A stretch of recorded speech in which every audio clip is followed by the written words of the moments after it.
Alright guys, welcome back to Formula 1 news. With Mercedes confirming major updates to the car for the Belgian Grand Prix after the summer break, Toto Wolff has also revealed why the disappointments Mercedes have suffered so far this year will actually prove to be positives as time progresses down the line. Very much intrigued to your thoughts in the comment section below. Hit the like button if you enjoy. Subscribe if you are new as always, I'd greatly appreciate it. Really upset the channel. Thanks very much indeed for doing that one. George Russell and the entire grid currently of course on the summer break, but that does not mean the Formula 1 drama comes to an end. The Piasco continues. Otmar, of course, the team principal over at Alpine, has come up with some statements on the matter, of course been interviewed, and said some rather interesting things, saying, look, I just don't understand why Oscar Piastri wants to go and join McLaren rather than just stay with Alpine, because look, we're ahead in the standings, intend to finish ahead in the championship. Does Piastri see more potential in the McLaren? Like, it makes sense, I think, why you'd want to drive for McLaren more than Alpine, but, maybe he has a fair point. They do maybe marginally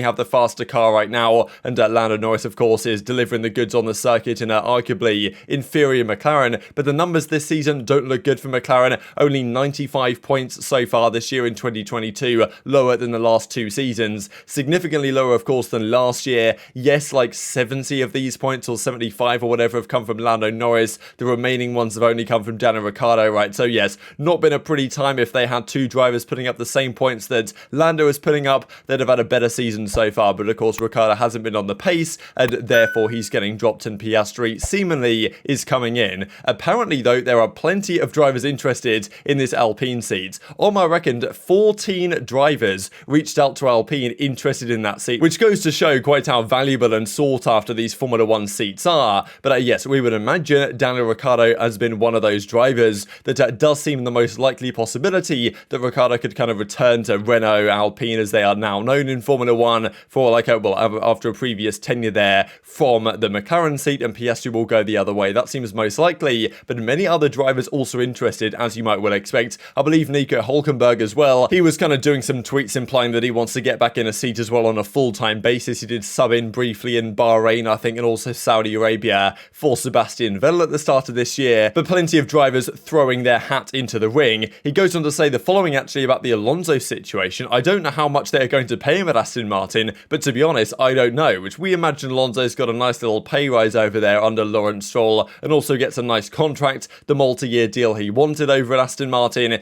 I'm pretty sure there's a clause that if the team doesn't improve significantly, Alonso can't just walk away. So pretty much everything what Alonso wanted, and a team that he believes probably has more ambition than Alpine, even if they don't have a quicker car at the moment. What I do know is that we offered him more money than we paid him now, which is logical, right? So apparently Alpine are saying that they didn't offer Alonso a pay cut, as was maybe initially rumoured. They said, look, Alonso will bump your salary up, but for him that wasn't enough, clearly, and well, for other factors as well. And of course, look, they didn't want to keep him on the contract for more than 1 year, because they were thinking, okay, let's keep Alonso around one more year maybe, and then give Piastri the seat. Alonso's like, yeah, I'm not getting treated like Piastri seat warmer, I'm getting out of here now. And then of course Piastri dips as well. Omar goes on to say it was a figure that at first he tried to negotiate, as everyone does, but in the end we have reached an agreement formally. So they came to a number, Alpine stuck by the number, said no, we're not moving it, and Alonso was trying to negotiate, as I'm sure you could well imagine. Eventually they say, okay, whatever, that number's fair enough, let's just go with it. And then in the background he's talking to Aston Martin and getting that deal done. I've heard rumours that they made a very high offer. I don't know if it would have been a decisive factor. Maybe ask him instead. And then going on to say the following actually about Piastri as a driver. Now look, if you're Oscar Piastri, I don't really think there should really be any loyalty to teams in this sport. There can be loyalty to individuals, right, and teammates and, friends, right, within teams, but loyalty to teams themselves, or the organizations, different drivers will feel differently on those topics. And of course, if you're Mark Webber or Piastri's management, you've got a deal in his best interest, and if there is potentially a McLaren seat available, you've got to ask the questions at least, otherwise you're not working in Piastri's best interest as his management, right? But Otmar's not particularly happy, maybe understandably, saying, look, we've supported him, we've invested millions of euros into this project to get Piastri into our program, and we expected some sort of loyalty in return that Piastri is clearly not showing. So rather spicy stuff, definitely going to create some good drama on the grid for years to come. And apparently Daniel Ricciardo has been contacted by 4 teams on the grid, so many teams that maybe want his services. We believe Haas might be one of them, because it seems like they might want to get rid of Mick Schumacher, maybe Williams as well, given the fact that Nicholas Latifi might get to stick around now that Piastri is going to the McLaren seat. There's also Alfa Romeo, who I don't know if Guanyu Zhou's going to stay. I think he should, but still, if they could get Ricciardo starter, maybe they would decide to do that. And of course, you'd imagine Alpine would be one of these teams as well. So yeah, that's the latest update on the Piasco. But the funny thing was that Alpine even mentioned, like, look, Piastri, if you change your mind and want to come back to the seat, the door is still open, right? So they do still want to try and lure him back somehow, but right now it doesn't seem like it's going to happen. We believe the contract has already been signed. So let's talk Mercedes. Of course, a difficult season for them so far, but 5 podiums on the bounce for Lewis Hamilton and great results in recent races given the pace of their car. And going into the second half of the season, they are carrying a fair bit of optimism. Toto Wolff kind of does his mid-season review here, breaking down the way he sees the season has gone so far, the pros, the cons, where they need to catch up, and saying that due to having to tone out the porpoising earlier on this season, they lost a lot of development time to their other teams. They couldn't really bring upgrades because they just made the car porpoise worse. Once they fix that, they can now start catching up. But they lost a couple of months of development. But it means, like, with the whole idea of the kind of diminishing returns that you get from the upgrades as the car reaches its maximum potential, they are effectively getting better returns presently from their upgrades than they will be from, well, teams that are kind of further ahead in their development cycle. So I think that's one positive that he has taken here. But the other one is really like the actual team environment and dynamic itself, right? When a team like Mercedes that's been on top for 8 years in a row in Formula 1, like winning the Constructors' Championship every single season, of course, for the last 8 seasons during the turbo hybrid era, like it's incredibly difficult to maintain that level. And just losing it pretty badly and getting humbled a bit for one season, that can kind of reignite the spark to a certain degree in the team to be like, okay, yeah, this is what we need to do to get back on top. To, you know, the team can learn again what it's like to lose and be inferior to another team's design, and that could actually be a beneficial thing for the team. The start of the season wasn't really any good, and there's no other way of describing it. Because if you win the championship in December and then 4 months on, you're not competing with the guys in the front, that's frustrating. Since then, we had a roller coaster. We've been on the podium almost every single race. We were strong on the Sundays, but never quite there in qualifying, and the gap was simply too large. So now it's about trying to understand what it is, and in the second half of the season, hopefully increase our qualifying pace and then be able to race for victories. Well, there is not a lot that really went so well if you consider that our expectations was to fight for a world championship. But we need to take the positives. Is what we've said in the past, the days we lose are the days we learn the most, and I think this is what happened. Our car was really difficult. It didn't improve at times. It really seemed that it doesn't improve, and I think the learnings that we made, the tough learnings, will help us over many years. But also our time span is not a single weekend or even a single year. We're looking at continuing to develop the organization over 2 years and 5 years and 10 years. And for this, maybe the learnings and the toughness we had to feel this year can be beneficial. Our biggest weakness from the get-go was that our car was bouncing, the famous porpoising. And it meant that this was overshadowing all our development.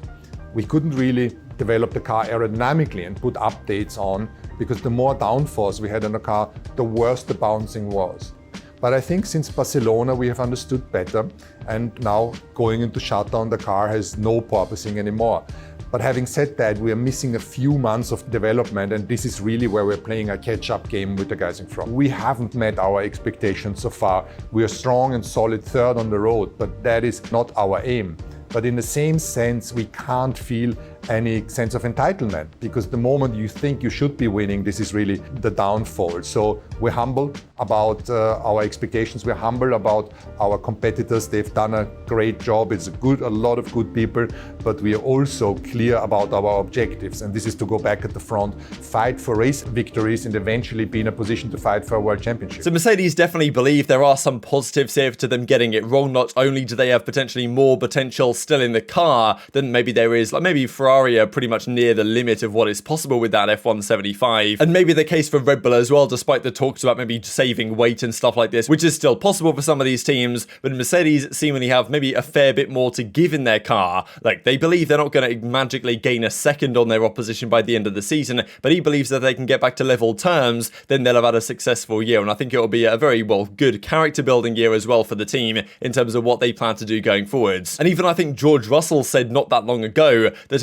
Mercedes effectively are going to, they've fallen into some pitfalls with these regulations that they, of course, have fallen into and learned from. And George Russell said, I think, that other teams, he reckons, will also fall into similar issues as time progresses. And therefore, Mercedes have just effectively losing is learning, right? Losing more, they've maybe learnt more than their top rivals. Toto Wolff goes on to say that this getting it wrong is a basis for long-term future success. We've had 8 consecutive world championships, not been done in other sports. All these facets have to come together. But at the end of the day, we got the physics wrong this year. We're still the same group of people, same ambition, energy, tools, and funding. Maybe we need to tweak a bit. But in terms of the psychology, it's actually beneficial to lose for a while, right? Of course, like, I want this to be a blip and not a longer-term phase of not being able to compete for the front. That's the key thing. They want to get back to the front as soon as is possible. They're not expecting to miraculously be 1 second ahead of everyone at the end of the year, but I think we can deem ourselves successful if we have caught up, says Toto Wolff, right? If they have a car that's on the level playing field with the rest of, well, with the Red Bull and the Ferrari at the end of the year, they'll be satisfied with the progress and can take those positives into next season. And this is the mention actually here of diminishing returns, right? This is the idea that because Mercedes are a few months behind, arguably, in their development progress, because they had to fix the porpoising before they could actually bring significant aerodynamic upgrades to the car, then the returns that Red Bull and Ferrari are getting for their upgrades are smaller than the returns that Mercedes can get from their upgrades presently, which probably means that as time progresses, they should continue to close the gap, especially because they did also confirm that upgrades will be arriving for the Belgian Grand Prix in Spa, in addition to this technical directive, of which there has been plenty of talk about as well. So definitely tweet your thoughts on all this stuff in the comment section below. Just wanted to finish off with this as well, because plenty of, well, Mercedes-powered drivers on this list. The longest set of kilometers on a single set of tyres this season was, of course, Alex Albon back at the Australian Grand Prix, where he completed 98.2% of the race on that one set of hard tyres before going to the softs for the final lap, which ended up allowing him to walk away with a point. But very much tweet your thoughts on all this stuff in the comment section below. Hit the like button if you enjoyed, subscribe if you're new as always, take care of yourselves, and I'll see you next time.